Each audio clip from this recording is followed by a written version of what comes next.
கிறிஸ்பியான கோவக்காய் பக்கோடா ஏர் ஃப்ரையரில், அதுவும் 1 ஸ்பூன் எண்ணெயில் பார்ப்போமா?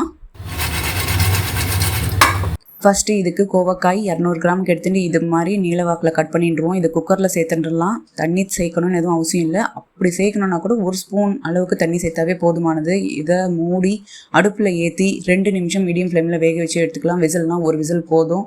2 நிமிஷம் எடுத்து அடுப்பு ஆஃப் பண்ணிடலாம். ஆறுனதுக்கப்புறம் இதை ஒரு கிண்ணத்தில் ட்ரான்ஸ்ஃபர் பண்ணிடுவோம். மஞ்சள் பொடி 1/4 ஸ்பூன், உப்பு 1/4 ஸ்பூனுக்கும் மேலே, காஷ்மீரி சில்லி பவுடர் 3/4 ஸ்பூன், தனியா பொடி 1/2 ஸ்பூன், சீரக பொடி 1/4 ஸ்பூன், கரம் மசாலா பொடி 1/4 ஸ்பூன், 2 ஸ்பூன் அளவுக்கு கடலை மாவு, 1 ஸ்பூன் அளவுக்கு அரிசி மாவு எல்லாத்தையும் சேர்த்துண்டு 1 ஸ்பூன் அளவுக்கு எண்ணெயை விட்டுக்கலாம்.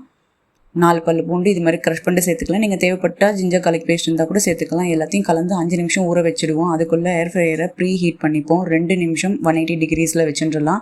இங்கே 5 நிமிஷம் ஆகிடுத்து. இதை ஒரு கிண்ணத்தில் ட்ரான்ஸ்ஃபர் பண்ணி வச்சுட்டுலாம். Pre heat ஆகிடுத்து. இப்போ அந்த கிண்ணத்தை ஏர் ஃப்ரையரில் வச்சுட்டு 180 டிகிரிஸில் 10 மினிட்ஸ்க்கு வச்சுப்போம். 5 மினிட்ஸில் ஒரு தடவை கலந்து விட்டுடலாம். 10 மினிட்ஸில் சூப்பராக ரெடி ஆகிடுத்து. இன்னும் நல்லா கிறிஸ்பியாக வரத்துக்கோசரம் 200 டிகிரிஸில் 2 மினிட்ஸ் வச்சுக்கலாம். 2 மினிட்ஸ் ஆகிடுத்து. சூப்பராக கிறிஸ்பியாக ரெடி ஆகிருக்கு பாருங்கள்.